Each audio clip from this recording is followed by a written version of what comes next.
Hello friends, आज मैं आपके लिए एक और कहानी लेके आई हूँ। यह कहानी मुकेश के साथ घटी एक सच्ची घटना पर आधारित है, क्योंकि इस घटना के बाद मुकेश की पूरी ज़िंदगी बदल गई। इस घटना का असर मुकेश पर इतना पड़ा कि अगर वो इसे याद भी कर लेते हैं तो गहरे सदमे में खो जाते हैं। शायद मुकेश पूरी ज़िंदगी में उस रात को ना भूल पाए। और हम आगे की कहानी की शुरुआत करते हैं मुकेश जी के शब्दों में ही। मेरा नाम मुकेश पांडे है और मैं यूपी के सुल्तानपुर जिले के एक छोटे से गांव में रहता हूं। गांव में तो खैर हमारे परिवार के दादा दादी, चाचा चाची और भी लोग रहते हैं। मैं मेरे माता पिता के साथ दिल्ली में ही रहता हूं। साल में 1 या 2 बार ही हम पूरे परिवार के साथ गांव में ज़रूर आ जाते हैं। वैसे मैं आपको यह घटना जो बताने जा रहा हूँ, यह मेरे साथ तब घटी थी 8 मार्च सन 2016, जब हम गाँव से वापस अपने घर दिल्ली जा रहे थे। हमें दिल्ली के लिए ट्रेन लखनऊ स्टेशन से ही पकड़नी थी और हम शाम को लगभग 7 बजे ही स्टेशन पर पहुंच गए थे। हमारी ट्रेन रात 10 बजे की थी। मैं और मेरे मम्मी पापा और मेरे भाई बहन सब स्टेशन के प्लेटफॉर्म पर ही बैठे थे। हम लोगों ने वहीं पर खाना वगैरह खाया और ट्रेन का इंतजार ही कर रहे थे। मैं प्लेटफॉर्म पर इधर उधर घूम रहा था। मैंने देखा एक लड़की प्लेटफॉर्म की एक बेंच पर अकेले ही बैठी हुई थी और वो मुझे ही देख रही थी। उसको देखकर मुझे बड़ा ही अजीब लग रहा था, पर मैंने इस बात पर ज़्यादा कोई ध्यान नहीं दिया और जहाँ मेरे घर के सभी लोग बैठे थे उसी तरफ जाने लगा। प्लेटफॉर्म पर भीड़ बहुत थी और मुझे भी भीड़ में थोड़ी बहुत बेचैनी सी महसूस होती है, इसलिए मैं फ़ोन पर किसी से बातें करता हुआ चला जा रहा था कि तभी मुझे लगा किसी ने मेरे कंधे पर हाथ रखा हो। मैं रुककर तुरंत पीछे पलटा, पर अब मेरे पीछे कोई नहीं था। मैंने सोचा इतनी भीड़ है और इसी भीड़ में से किसी का हाथ मेरे कंधों पर पड़ गया होगा, इसलिए मैं जाकर वहीं बैठ गया जहां मेरे परिवार के सब लोग बैठे थे। और थोड़ी देर में हमारी ट्रेन भी आ गई जिसमें हमें बैठकर दिल्ली जाना था। और ट्रेन आते ही पूरे स्टेशन पर भागा दौड़ी मच गई ट्रेन में बैठने के लिए, और ट्रेन में सभी भारी संख्या में लोग नीचे उतर रहे थे। हम भी भागकर जनरल डब्बा ही ढूंढ रहे थे और जैसे तैसे मैं और मेरे परिवार के लोग उसमें घुस तो गए, पर हमने अंदर देखा, अंदर बैठने तो क्या, कहीं पर पैर रखने की भी जगह नहीं थी। इतनी बुरी हालत थी उस जनरल बॉगी में और मुझे बहुत अजीब सा महसूस हो रहा था भीड़ की वजह से। लेकिन मेरे पिताजी ने कहा जब ट्रेन चलेगी तो रास्ते में थोड़ी दूर जाते ही सीट मिल जाएगी बैठने के लिए, और ऐसा ही हुआ।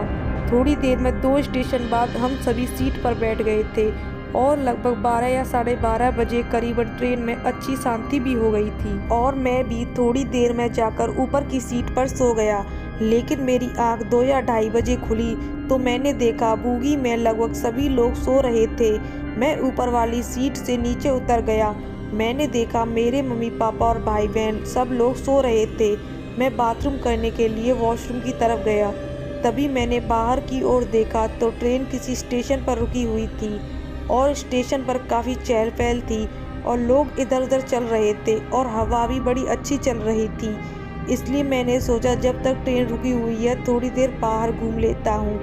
पर मेरी नज़र अचानक एक लड़की पर पड़ी जो दरवाजे पर ही खड़ी थी, और वो लड़की वही लड़की थी जिसे मैंने लखनऊ स्टेशन पर देखा था। लेकिन मैं उसे इग्नोर करते हुए नीचे उतर गया।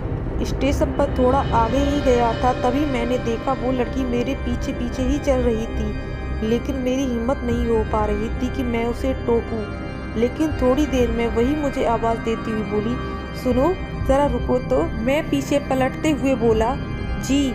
उस लड़की ने अपनी बात जारी रखते हुए कहा, आप भी इसी स्टेशन से जा रहे हो क्या? वो मुझे ना इसी स्टेशन पर उतरना था और मुझे स्टेशन के बाहर अकेले जाने में डर सा लग रहा था, तो क्या आप मुझे बाहर तक छोड़ देंगे? उसकी बात सुनकर मैंने कहा, मुझे तो इसी ट्रेन में जाना है। पर मैंने देखा था ट्रेन में बहुत सारे लोग नीचे उतरकर स्टेशन पर घूम रहे थे, तो मैंने सोचा ट्रेन यहाँ थोड़ा देर तो रुकेगी, इसलिए मैंने फिर कहा हाँ चलो छोड़ दूंगा। इतना बोलकर हम स्टेशन से बाहर की ओर जाने लगे। लेकिन सच बताऊं तो मुझे भी उस स्टेशन पर थोड़ा डर सा लग रहा था। फिर भी मैंने उस लड़की को बाहर तक छोड़ने चला गया। मैं यह सोच ही रहा था चलो इसी बहाने इससे दोस्ती भी हो जाएगी, क्योंकि उसको मैंने लखनऊ स्टेशन पर जब देखा था तभी से यह मुझे बहुत अच्छी सी लग रही थी। मैं आगे आगे चल रहा था और वो पीछे थी। हम थोड़ा सा ही आगे गए होंगे तभी उस लड़की ने मेरे कंधे पर हाथ रख दिया। पर मुझे उस समय समझ नहीं आ रहा था कि मैं क्या रिएक्ट करूं। लेकिन जैसे मैंने पीछे मुड़कर उसके चेहरे की तरफ देखा तो मेरे हाथ पैर कांपने लगे।